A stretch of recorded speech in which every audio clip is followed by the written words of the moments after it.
انفوویژن کے معزز دوستو السلام علیکم۔ آج ہم ایسے ملک کی بات کریں گے آپ کے ساتھ جہاں حقیقتاً رات نہیں ہوتی، شادیاں نہیں کی جاتی بلکہ ہنی مون منائے جاتے ہیں۔ صرف اس ملک کو دنیا بھر میں بننے والی فحش فلموں کا گڑھ مانا جاتا ہے۔ یہاں کی لڑکیاں لڑکوں کے ساتھ ہنی مون تو مناتی ہیں لیکن شادی نہیں کرتی، شادی کرنے سے گریز کرتی ہیں۔ اس ملک کی شرمناک بات یہ ہے کہ اس ملک کی 40% عورتیں شادی سے پہلے ہی حاملہ ہو جاتی ہیں، جبکہ حیران کن طور پر اس ملک میں 40% بچے ایسے ہیں جو بنا باپ کے پیدا ہوتے ہیں۔ جی ہاں، آج میں آپ لوگوں کو جس ملک کے بارے میں بتاؤں گی وہ ہے ناروے، جس میں ایسے شرمناک کام سر انجام دیے جاتے ہیں جو انسانی عقل سے بالکل باہر ہیں اور جن کو جان کر یقیناً آپ چونک جائیں گے۔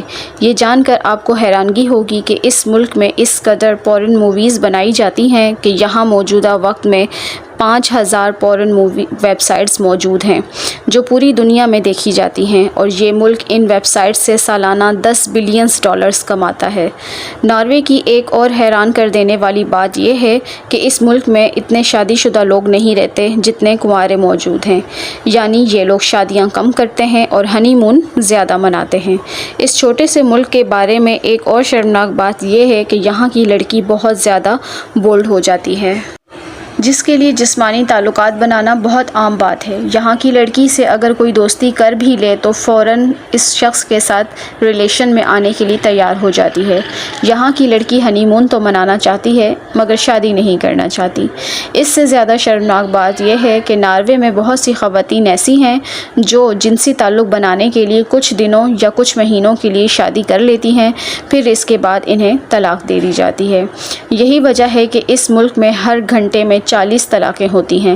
اس ملک میں 40% عورتیں شادی سے پہلے ہی حاملہ ہو جاتی ہیں، اور یہی وجہ ہے کہ اس ملک میں پیدا ہونے والے 40% بچے بنا باپ کے پیدا ہوتے ہیں۔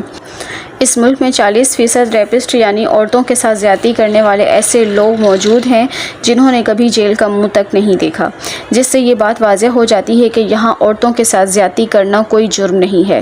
واضح رہے کہ ناروے میں شادی کے بعد بچے اپنے ماں باپ کو چھوڑ کر چلے جاتے ہیں یا علیحدہ رہنا شروع کر دیتے ہیں۔ اس ملک میں ہر 10 میں سے 9 لوگوں کے ماں باپ جب بوڑھے ہو جاتے ہیں تو وہ انہیں گھر میں رکھنے کے بجائے یتیم خانوں میں چھوڑ آتے ہیں۔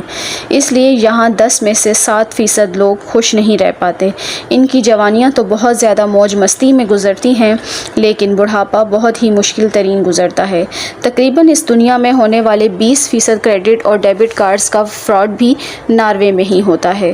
دنیا میں سب سے زیادہ خودکشی کرنے والی آرمی بھی اسی ملک میں ہے۔ اس ملک میں ہر 25 مرنے والوں میں سے ایک خودکشی کرتا ہے، یعنی دنیا کے امیر ترین ملک میں رہنے اور تمام تر سہولتیں ہونے کے باوجود یہاں کے لوگ اپنی زندگی سے خوش نہیں رہتے۔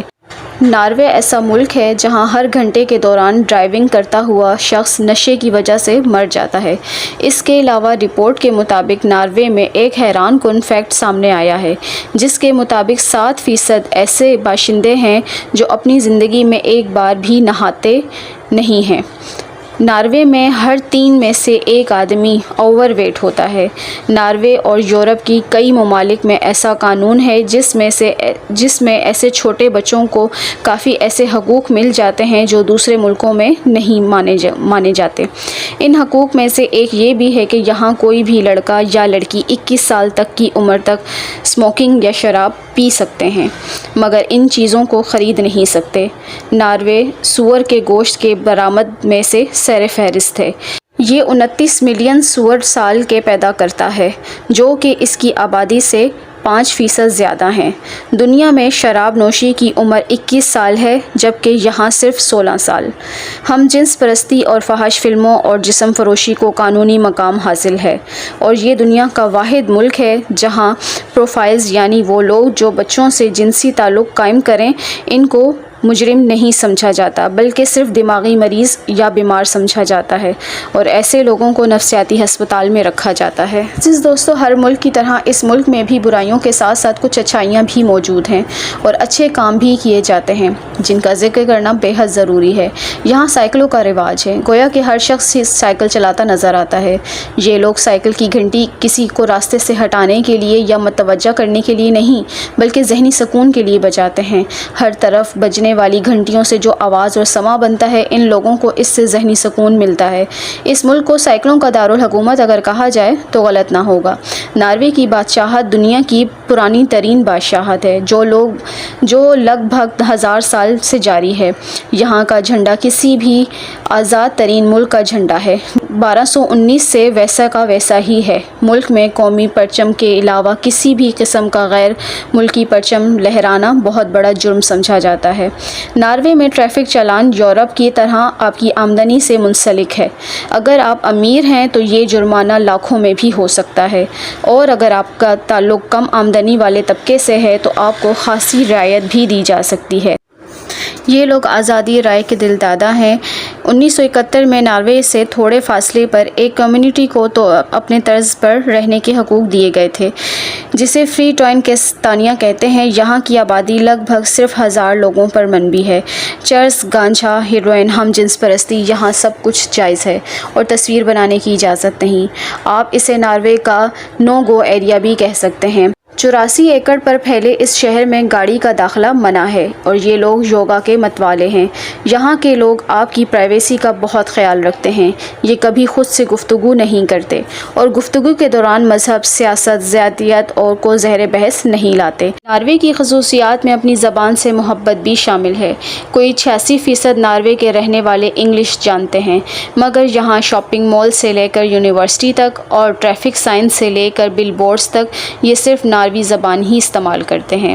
مادری زبان ہماری لاشعوری زبان ہوتی ہے جس میں ہم سوچتے ہیں، مگر افسوس مادری زبان سے رابطہ کاٹ کے کر انگریزی پر بھروسہ کرنے کا جرم صرف پاکستان میں ہی ہوتا ہے۔ اگر غور سے دیکھا جائے تو مشرق میں خاندانی نظام قائم ہے مگر مغرب میں نہیں، مگر اس کے باوجود وہاں انسان بن رہے ہیں، اور ہمارے ہاں یہ سلسلہ اب رک گیا ہے۔ اس کی بڑی وجہ یہ سمجھ آتی ہے کہ وہاں حکومت نے ماں کا کردار سنبھال لیا ہے، اور یہاں والدین بچوں کو ماسیوں، ٹیلی ویژن، فون، سوشل میڈیا کے سہارے چھوڑ دیا جاتا ہے۔ ناروے میں ہر شخص کی بے روزگاری انشورنس سے ہوتی ہے۔ اگر آپ کی نوکری چلی جائے تو انشورنس کمپنی آپ کو 10 سے 12 ہزار ماہانہ تنخواہ دیتی ہے، جو کہ پاکستانی 2 سے 2.5 لاکھ روپے بنتے ہیں۔ یہ پیسے 2 سال تک آپ کو دیے جاتے ہیں تاکہ تب تک آپ کوئی اور نوکری ڈھونڈ لیں اور آپ کا معیار زندگی نہ رکنے پائے، اور اس کے علاوہ صحت اور تعلیم وہاں ویسے بھی مفت ہے۔ مزید یہ کہ اگر آپ کو آپ کی فیلڈ سے ریلیٹڈ جاب نہیں ملتی تو حکومت آپ کو نئے کورسز کرنے کے لیے الگ سے پیسے بھی دیتی ہے تاکہ آپ نئی ٹیکنالوجی سیکھ کر آپ پھر سے نوکری کے قابل ہو سکیں۔ حکومت کو پتہ ہے کہ یہ ایک بے روزگار آدمی ہے اور اسی پر ہی بوجھ بنے گا۔ معاشرے میں جو بھی شخص کام نہیں کرتا اسے اچھی نظر سے نہیں دیکھا جاتا، اس لیے وہاں کی حکومت نوجوانوں کو مختلف مواقع فراہم کرتی رہتی ہے۔ ناروے میں 32,000 سے زیادہ اردو دادا صاحب موجود ہیں۔ یہ تقریباً سبھی پاکستانی نژاد تائیوانی شہری ہیں۔ یہ اس ملک کی آبادی کا 12% حصہ ہیں۔ ناروے میں آ کر بسنے والوں میں یہ آبادی تیسرے نمبر پر ہے۔ ڈیلی میل کی ایک رپورٹ کے مطابق ناروے میں آباد مسلمان پاکستانیوں کی تعداد سب سے زیادہ ہے۔ پچھلے 30 سالوں میں پاکستانی ناروے کی سب سے بڑی غیر ملکی اقلیت رکھتے ہیں۔ ملک بھر میں اس وقت 34,000 پاکستانی موجود ہیں، جن میں سے 23,000 اصولوں میں مقیم ہیں۔ یہاں تک کہ شہر کے ایک علاقے کو لٹل پاکستان یا چھوٹا پاکستان بھی کہا جاتا ہے۔ یہ ایک نئی پیش رفت ہے کہ انتہائی شمالی یورپ کے علاقوں میں اتنی بڑی تعداد میں مسلمان آباد ہیں۔ اس پھلتی پھولتی آبادی میں 100 سے زیادہ مساجد ہیں جن میں مسلمان باجماعت نماز ادا کرتے ہیں۔ جی تو معزز دوستو، یہ تھی ہماری آج کی ویڈیو۔